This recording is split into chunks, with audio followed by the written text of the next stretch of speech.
Hey, you want to go mushroom hunting? I do. Shall we go mushroom hunting? We shall. I got my jacket on here, rain jacket. It was donated to me. I live on donations for everything I produce.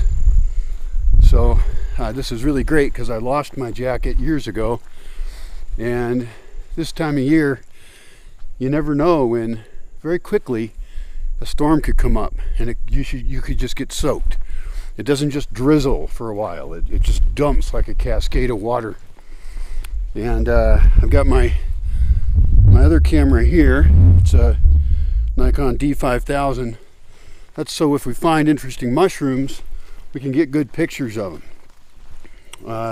I'll put a link in the description of this video to a big mushroom experiment that we did, where a whole bunch of guys went out and collected mushrooms, and a really nice lady named Oralia, who actually wrote the book on mushrooms around Lake Pátzcuaro, around this region.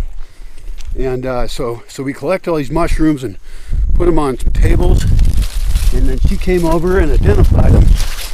And I forget how many she identified, but the list ended up being like over 250, and she just started separating them like mushrooms that she could easily identify.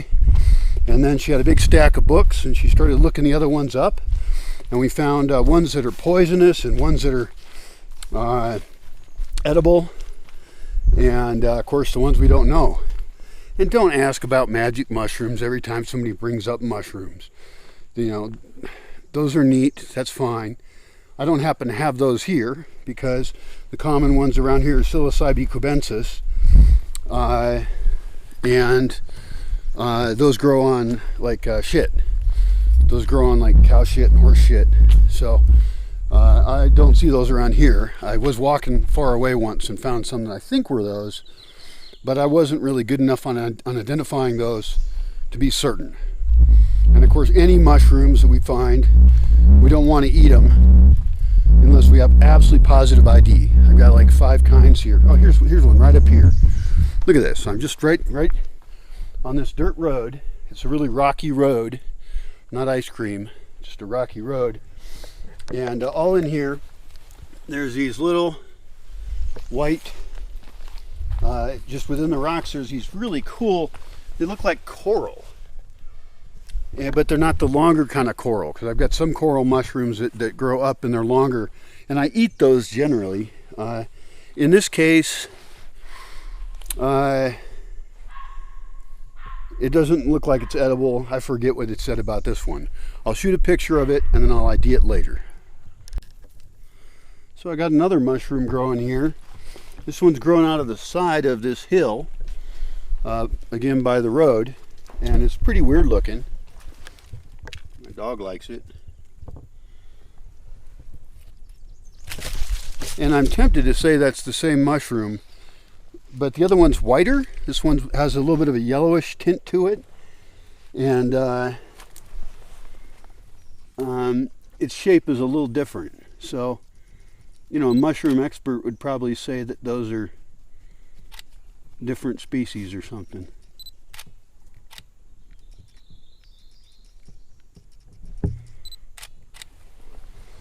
This camera has something set wrong on it. I don't have that great of equipment for really anything. I need to buy all new equipment, but I don't have any resources for that at the moment. Maybe I should run a big crowdfunding effort. Now it is early September. This is September 6th, and August is really, I think, the best month for mushrooms. But there's still a bunch out there, and you know, some come in early and some come in late. Also, every single year that goes by, I'm really pretty surprised by the fact that they're not all the same mushrooms every year. I mean, some are, but some, I don't know, the mycelia, which is really the thing that is the mushroom. It's the stuff under the ground or in the wood, often in a symbiotic relationship with a tree, a particular type of tree. It's really complicated, and so I don't know how the mycelia decide when to fruit, when to produce that fungus, that mushroom that we tend kind of think of as the actual plant. It's not a plant, it's a fungus. But that's just the fruit of it. Frida, come here. She's up there barking at something. She shouldn't do that. She's not smart enough to do that yet. My big concern is rattlesnakes, because I just found a rattlesnake the other day and captured it, and I let it go far, far away because I don't want to. Frida, come here! God damn it! And the thing is, like that's a distressed type of bark, and I can't get back up in there. You know, there she is. She's way over there. Come on, Frida, come here. Maybe it's just another dog. That's not part of my forest over there. What the hell is she barking at? I can see her through the trees. Frida! Come here.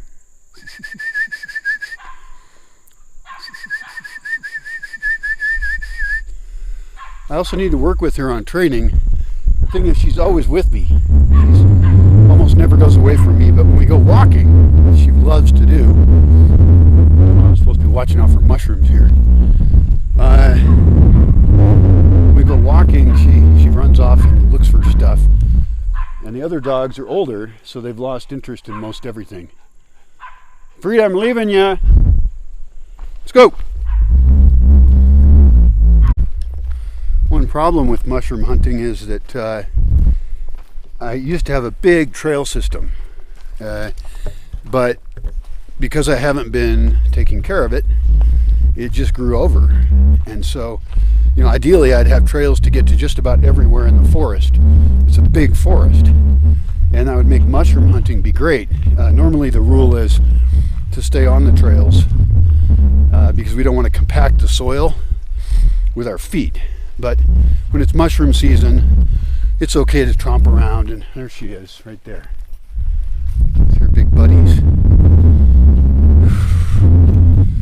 I swear that dog better not die. It really bummed me out.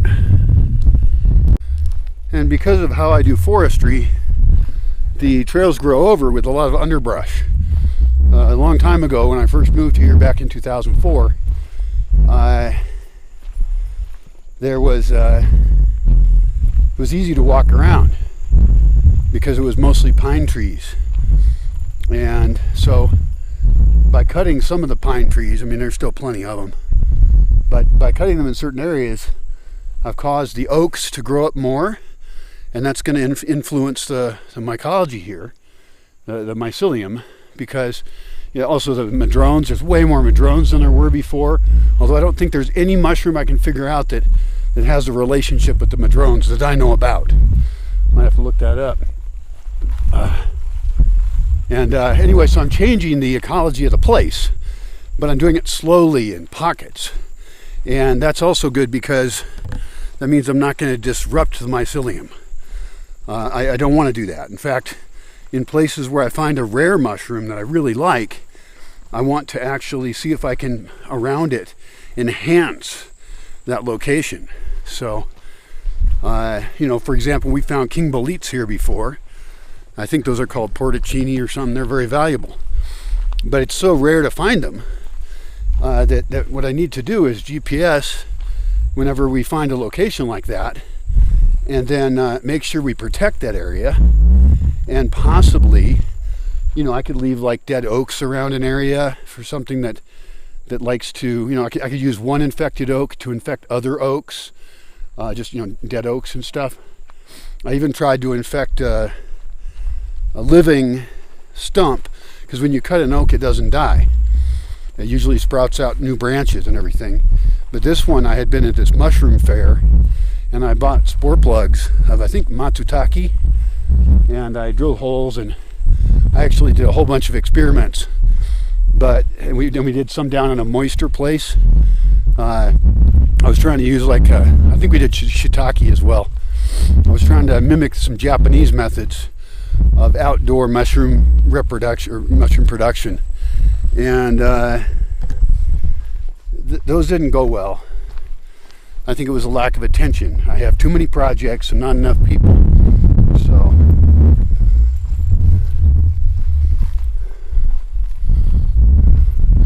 sun's going to come out. That's good. This is an interesting area down in here. You can see that there's a guy who's been making charcoal here. He makes charcoal the traditional way. It's pretty cool. And he makes it out of oak trees. So this area had more oaks, but he cut them down. And he does it with oak because the oak charcoal is more valuable than the pine charcoal. Look, he left his tools here. Yeah, free tools. Nah, nobody's gonna steal these guys' tools. He's a great guy. He's 97 years old, and he works really hard. And but the thing I care about, we're on a mushroom hunt here, right? The thing I care about is there's all this burned spots around here afterwards. Like, look at all this burned spot over here. You can see how this is a smoldering hill of charcoal. And he's come over to my place and he's done it there as well. Well, it looks like they planted some squash down here, or maybe chilacayote, which is Malabar gourd. But the point is that I need to remember this spot because the kind of mushrooms that grow right here later are going to be different. And there are morel mushrooms here sometimes that usually come after a forest fire. And so what I want to do is look for more of those. I don't think I've ever found a morel mushroom here, but they're supposed to be in the area. Now I've looked after forest fires and I didn't find any. So, oh well. Yeah, and there's some old dead oaks getting left around here too. So those will get infected as well. It's all pretty fun.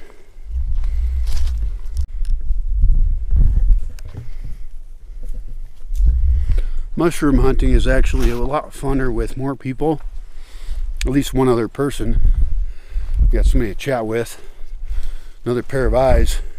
Some mushrooms hide. They hide beneath pine needles. And so you'll just see a little bump.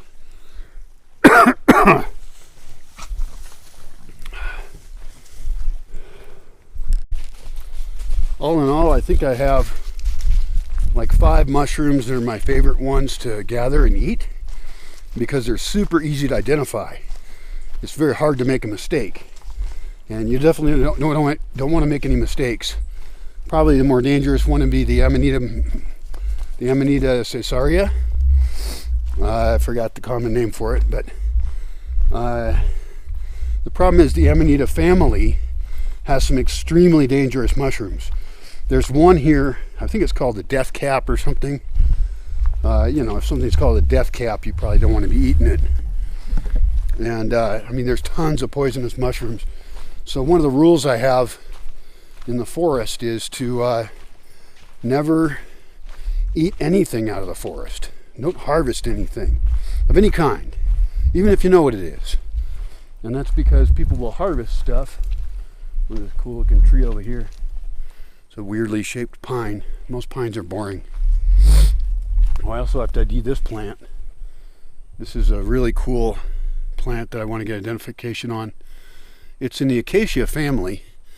You can see its nice stringy flowers. Look at that. That's just really cool. And it grows really easily. So in general, I cut it down. But some acacias have uses, and the wood is really strong for some of them. So I actually might want to even go get some acacias and then plant them here, like ones that have higher value. I'd have to do some research into that. And of course, some acacias wouldn't want to live here. That, you know, you have to pick the right trees for the climate. So that's not mushrooms. I'm supposed to be talking about mushrooms.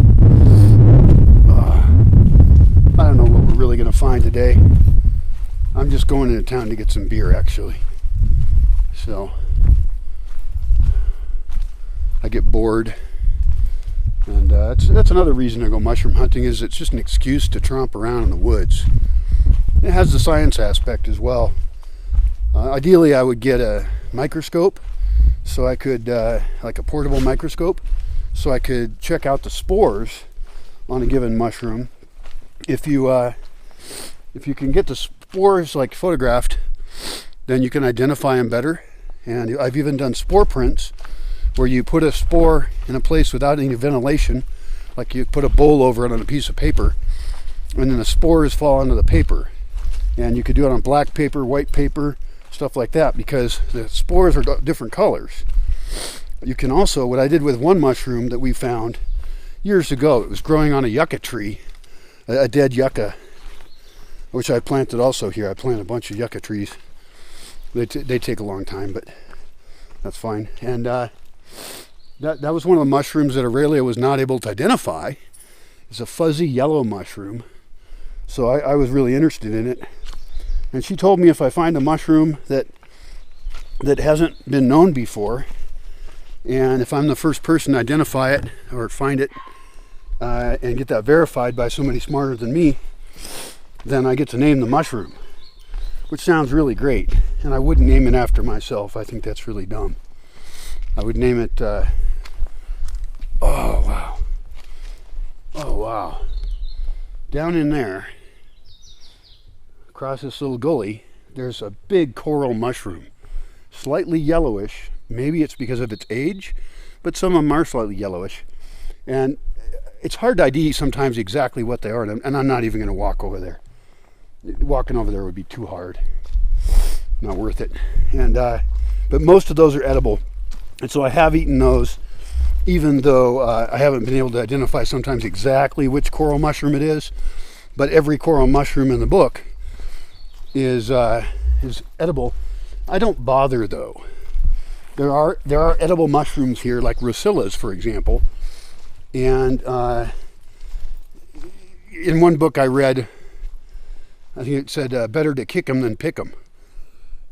They're not a very useful mushroom. However, the Rucilla that's here, the most common one, can get infected by a hypermecium something or other, and it turns it red. It makes a lobster mushroom. Here they call them trompas, which has something to do with the pig's nose, because they kind of have the shape of a pig's nose. But they're super dense and meaty. So one fungus attacks another fungus and makes it more edible. They're a little hard to clean, but those are considered very good, and those they even sell in the market here. They also do sell the Amanita Caesaria in the market. They're called amarillos here, yellows. And then there's a bunch of other mushrooms that are edible, but if they're not interesting enough, why should I bother? Of course, one option is to dry them out, and I should be doing that with certain kinds of them. And that way I can have mushroom season all year if I dry those out. Look at this. This is a really cool twisty trunk, and that's actually a native grape. And I'm getting way more of those in the forest too, because I cut those pines. And so the native grapes are just going crazy, and I used to never see them in the forest, and now they're all over the place. So in some years I'll have twisty trunks like this, and also I want to try grafting onto some other grapes. Well, I'm getting into town here, into the gate.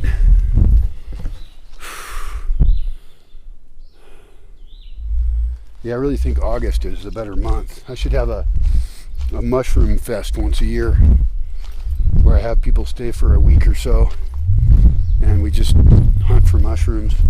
I'm a little hesitant because I'm concerned about the long-term impact I have on the mycology here. And the best thing I can do is create more edge, create more microclimates, protect what there is, enhance it if I can. But even something, a good idea, like it sounds like a good idea to infect lots of Rucillas with the hypomeces to get more lobster mushrooms. But I wouldn't want to do that so much that I killed off the Rucillas, because without the Rucillas there's nothing for the hypermeces to turn into a lobster mushroom. So it's really complicated. Luckily I go real slow, and so I got lots of time to think about why I'm doing what I'm doing, and I don't even have enough power to make big enough changes to the entire ecosystem. It's very complicated. But that'd be really great. I'd love to do some indoor experiments as well. I have done some. I have an artificial cave. We tried to grow on some pine sawdust. We tried to infect those with some kinds of mushroom. We also tried that outside. Never had big success with that. And then the other option is to introduce certain species, which, for example, the matsutake and the shiitake mushrooms, because those don't grow here naturally that I've seen. But I could introduce things like that. There's a giant Strophareus or something, which is this big, huge mushroom that you can often grow outside, at least in the Pacific Northwest, which is the place I know a little bit better. That's where Paul Stamets is at. He's kind of a mushroom god guy. You can look up Paul Stamets. I got 2 of his books on mushroom reproduction, but the problem is those books are really focused on laboratory conditions. You have to have these airflow hoods and all that stuff, and really controlled climates and everything. And I just have no interest in doing that. I don't think it's worth it. I want to work with nature. I want to encourage things to grow that already want to be here anyway. It's just a very different philosophy of how to do things. But that doesn't mean I can't introduce certain mushrooms if they're really super valuable. We'll see. Well, I got my beer. This is what is this? 710 milliliters. That's a lot of beer. I actually have ideas on using these cans. She's up there barking at something again. I think she might be barking at squirrels. Yeah, she's looking up. What the heck is she doing? Now that I got my beer, I have a lot less interest in mushroom hunting today. It's kind of boring to do it alone, and I don't even usually harvest and eat them that much. Partly because I'm, wanting the forest to recover from some of the changes I've made over the years, and I want to make sure I don't over harvest. This is an interesting case here. This is an oak tree that has been cut down, and it's still growing out of here, but part of it's dead, and so it's got this fungus in there, and I believe that's turkey tail. It's a little bit old, but it looks like turkey tail to me, which is supposedly good for leukemia. And I don't know if that's true or not, but I'm not interested if it's not true. But if it is true, then I would dry them out and sell them. And that's one where I could definitely take logs and specifically infect logs off of existing ones, and that could actually be a product I could sell. But if it doesn't really work, I'm not willing to sell it as a placebo. I don't like false medicines. I don't like people making claims that a plant or a mushroom can do something when it really can't. I think that's an insult to herbalism or medicinal plants when people do that. It's kind of evil, really. If people really need help, don't give them fake help. Just passing by this field over here, and this is all monoculture. Sometimes wheat gets grown here, oats, stuff like that. And the problem with that kind of agriculture is the mycelium can't survive in the soil. Like I said, a lot of them have a symbiotic relationship with particular trees, and so even though there's a couple kinds of mushrooms that can grow out in places like that, mostly that's just dead soil. There's no mycelia under there, and that's kind of the opposite of what I want to do with food forest farming. That's tough because there's certain types of crops where that's the most efficient way to grow them. Well, I have grown little patches of things in different spots, and wow. Yeah, she's looking up at the tree. Oh yeah, it's a squirrel. She's going ape shit about a squirrel. Honey, you're never going to catch a squirrel. I guess a squirrel could probably hurt her. She's so tiny. Tiny little Frida dogging.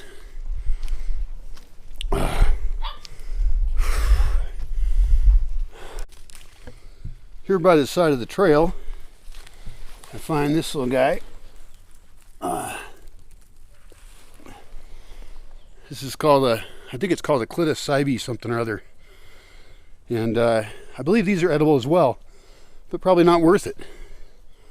So sometimes with mature mushrooms, you know, you find an old mushroom, it's fun to take it and toss it somewhere else, and that gets those same spores that it's dropping off just, you know, even nearby, just to make sure we're spreading mushrooms that are somehow interesting. I have noticed that those particular mushrooms really like disturbed areas, so when I built trails, dug trails, then often by the side of the trail a bunch of those will show up. That one's a little bit older, so it has a little bit different color. Usually they're a little bit more orangish. There's also a really white mushroom here that is super interesting because it has an intense smell of chlorine. It smells just like chlorine. I almost wonder if that could have a use for something. I'll have to look that up and learn about it. You'll notice I generally try and use the scientific names for mushrooms. I think that's really smart because common names vary widely. And of course, you know, I have to learn the common name in English and Spanish, which makes it even more difficult. And it increases the possibility of misidentification, stuff like that. So I think it's worth it to learn the scientific name, even if they seem a little bit harder. They're all Latin based anyway, so you know, I think Latin's a useful language to learn, especially if you want to learn Spanish, because Spanish is a Latin language, right? And so if you learn Latin, although I don't think we're going to be sitting around speaking Latin, but it's useful for understanding and remembering what different mushrooms are. The Clitocybe back there, I always think of clit. And just the other day I found a Amanita vagina or something, or vaginis, or I don't know what it was. It always sounds like Amanita vagina to me.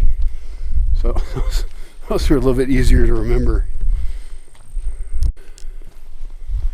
Another thing to remember is that the mushrooms that are right here, you can get to know.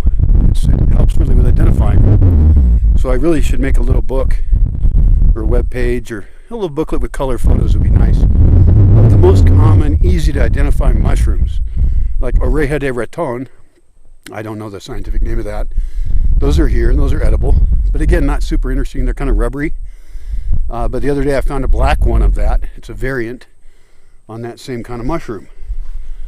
So, but if I was to go, you know, 500 meters higher in elevation, or if I walk closer into town, like the bigger town, then I find different stuff, and I might find it during different seasons. It'd be great to have a map of all that. And one great option would be to go around and take pictures that were geotagged and date and time them. I think there's a site called iNaturalist where you can report on what you find, but I'm interested in getting really specific on what exactly grows where and when. That would be fantastic.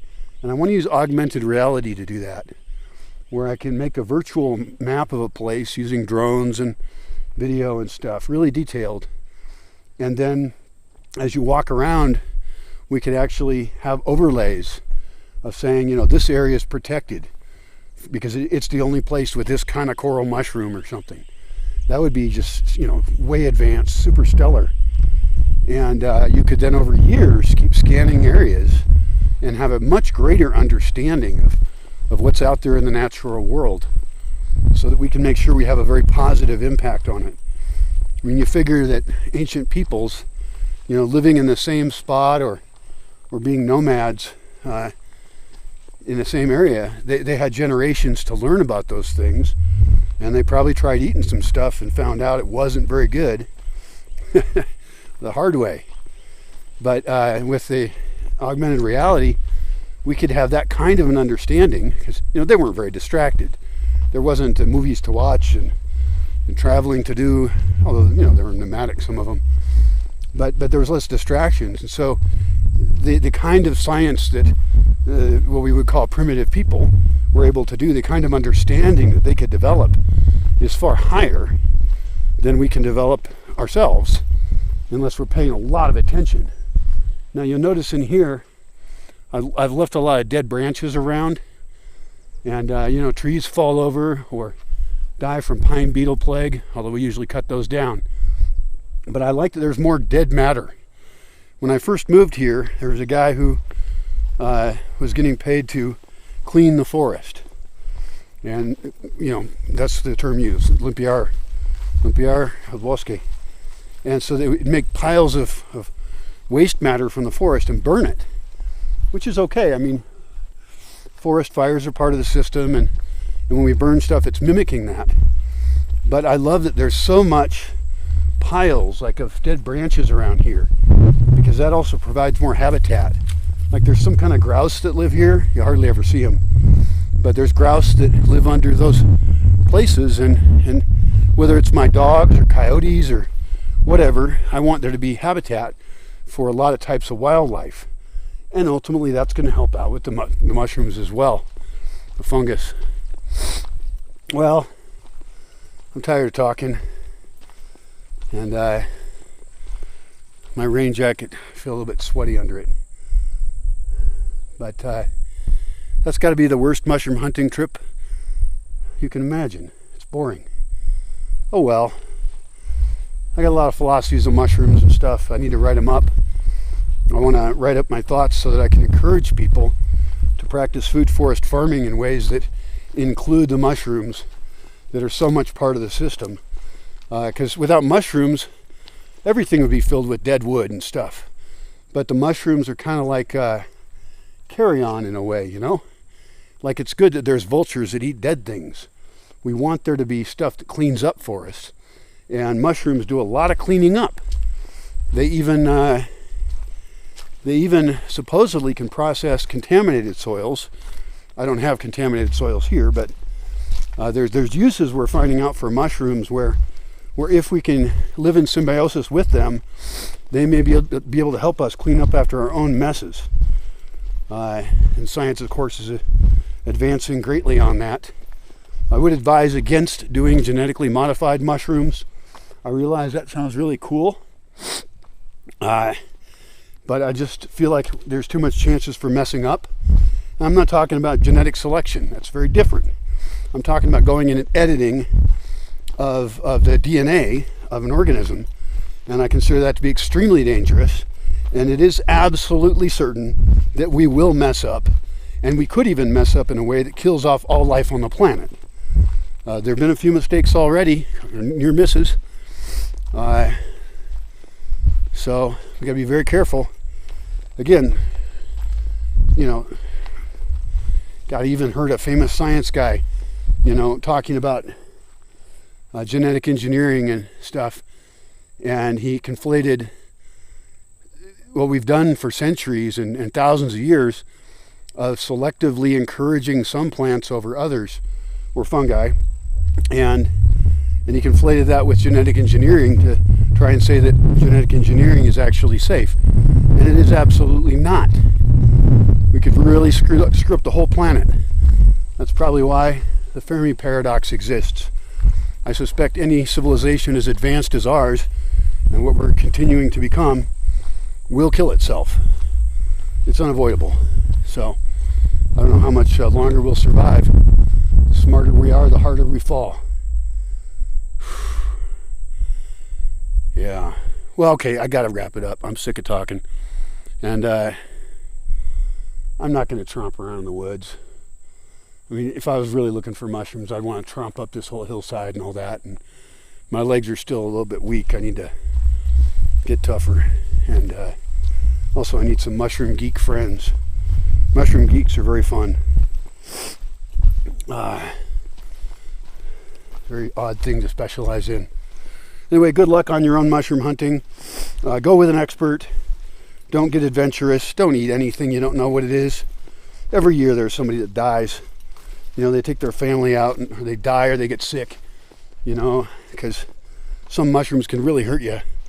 I even saw online some ladies offering Amanita muscaria microdosing workshops, which sounds neat, but it's not the best mushroom for that kind of thing at all. It's a terrible mushroom for that kind of thing. And I've actually had young people come here, and because they see that mushroom, Amanita muscaria is red with white flecks, you know, it's in Alice in Wonderland. It's probably where Santa Claus came from, because I think it was, what is it, Laplanders or somebody used to, the reindeer would eat the mushrooms, and then they would pee on the snow, and then the Laplanders, I think it was Laplanders, I don't know who it was, would collect the frozen pee, and then they would ingest that. But that's been filtered by the animal, and so it's less toxic. And there's some forms of shamanism where the shaman will eat the Amanita muscaria, let their body filter it, taking damage to their internal organs. It's not a good mushroom to use for that purpose. There's so many other mushrooms that are good for that purpose. In fact, psilocybe cubensis and psilocybe something else is probably the most commonly cultivated mushrooms in the world, other than maybe button mushrooms, which happen to be really easy to cultivate. So if you do go out mushroom hunting, don't be dumb. Get books, read, and go out with an expert. It doesn't take that much time to study, not make mistakes. Heck, I knew a 10-year-old kid who would visit me sometimes, and he took some visitors here out mushroom hunting, and he felt very proud of himself, and he should be. But he knew which mushrooms to collect, and he knew that there was a whole bunch of other ones we don't mess with. So take care of yourself. Here's some weird fungus that's growing on some old pine that I left here. Very cute little orange mushrooms. I don't even know what class of mushrooms they are, but those are going to slowly disintegrate this whole pile of wood, and that's kind of exciting. Those might be called jelly mushrooms. Also, earlier in the season, right around here, I usually see puffballs, and those are edible. But again, are they worth much? Well, even the mushrooms that aren't super exciting in terms of flavor, you might not serve them in a gourmet restaurant, they're actually filled with lots of minerals and things, and trace things that our bodies need. So maybe I should eat those like they're vitamins. That'd be another reason to dry them out, so that you could have certain mushrooms all year long to improve your diet and your health. It's hard to stop thinking about mushrooms, especially when you live in a place where there's tons of them. Like down here, this is appears to be an oak tree that we cut, and there's these shelf mushrooms that have grown on the stump. I'll pull one of these up. I usually just ignore these. I think they're called conchs or something, I don't know. But they're really dense, and they don't have gills, they have pores. A little bit different than the boletes. We got a lot of kinds of boletes around here, and those have pores instead of gills, so they're really easy to ID. But these are really hard and thick.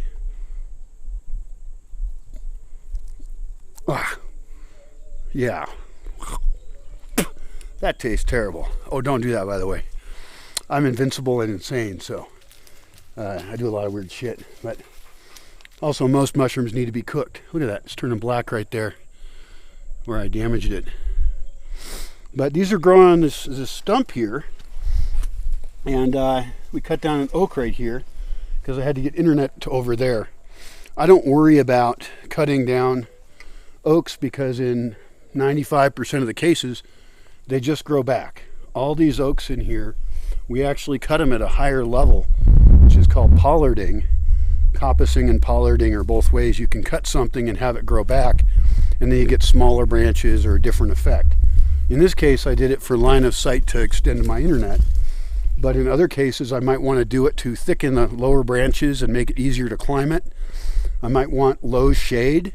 I'm using a lot of black oaks for that.